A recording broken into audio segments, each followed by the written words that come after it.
Эти Америки папиросы, они очень хорошие. Speak English, comrade. Remember, it is about the only freedom you do not have in this town. It's American town. Americans, we have too many freedoms. That is another thing you must remember, comrade. For one day it will be your mission to destroy those bourgeois capitalist freedoms.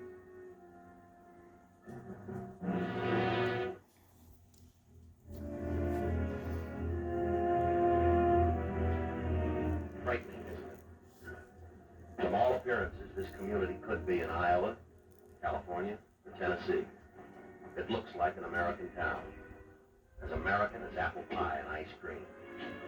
As a matter of fact, you can find apple pie here and ice cream too. But appearances are deceptive.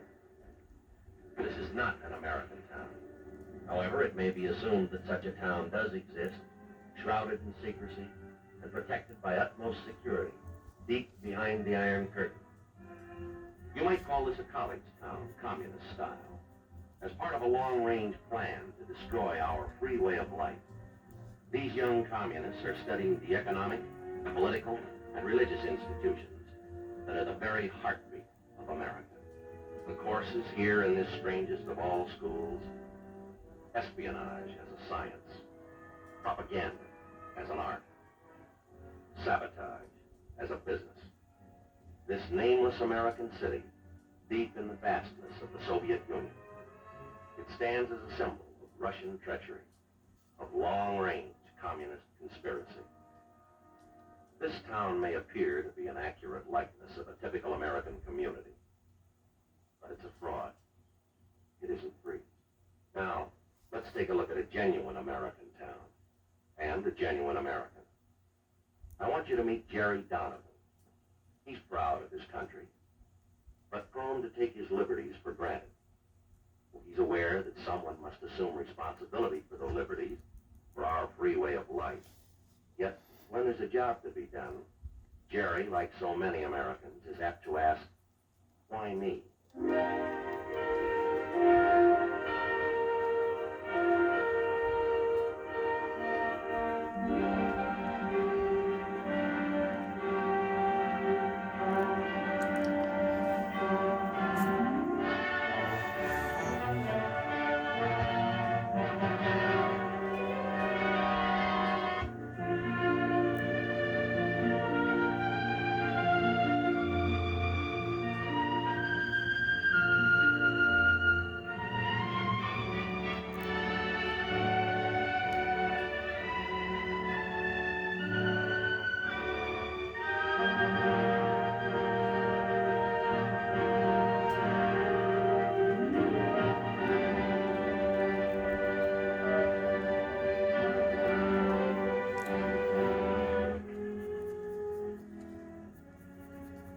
Anybody home? Oh, hi there, partners. What? Hey, what is this? You backside pig, Willie! What?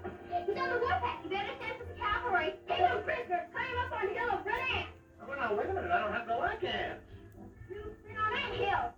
Now, you got this all wrong. See, I have to be a good guy. Yeah. Yes. Hey, where are you going? Get him, honey. Ants lost, honey. Oh, that's just a minute. It's time to rush up. Then come and go.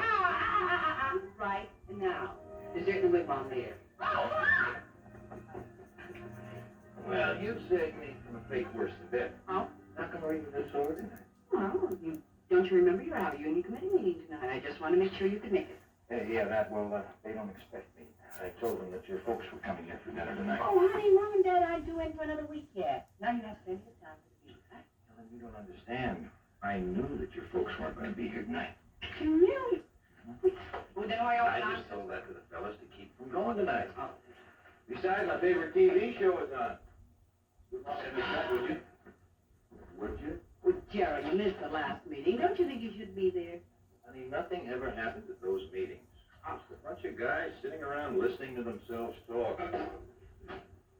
Now, the important thing that really had me worried No. is what's for dinner tonight, stew or hamburger?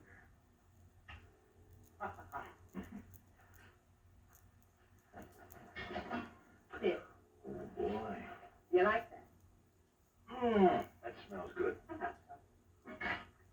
Jerry, would you say that I was a nag?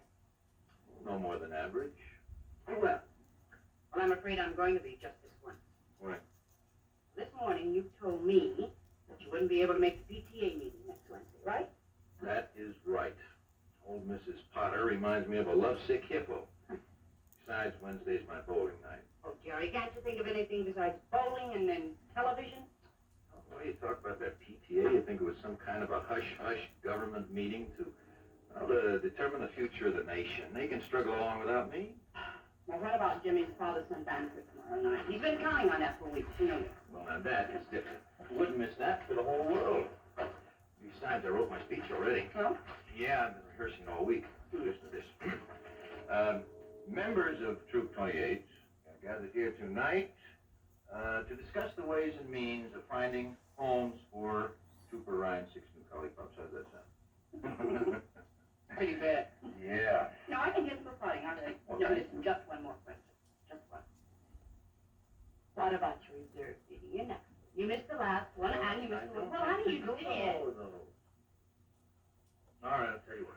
I will talk to my secretary in the morning and find out if my schedule will permit me to go to the next one. Would you quit bugging me? Bill Martin here. I asked him to stay for dinner. Hey, that's good. I wanted to talk to Bill about how his team can beat state this year. Again? Well, he didn't listen to me last time. Now, Bill, the list of plays you've got to watch out for. Now, their quarterback takes the snap back. Right. Hands off the left half, who goes wide. Hey, Mom, Linda's putting coffee on her strawberries. Linda put coffee on a strawberry. All right. You're ready for dinner now. Hi, Daddy. Good night, beautiful. Hi, Daddy. Hi, You good boy. coffee on the strawberry? Oh, I never got Hey, go to bed. Is there something on your mind? How can you tell? Like a battle? Bill, this is a play you really got to look out for. Outside. Linda? Well?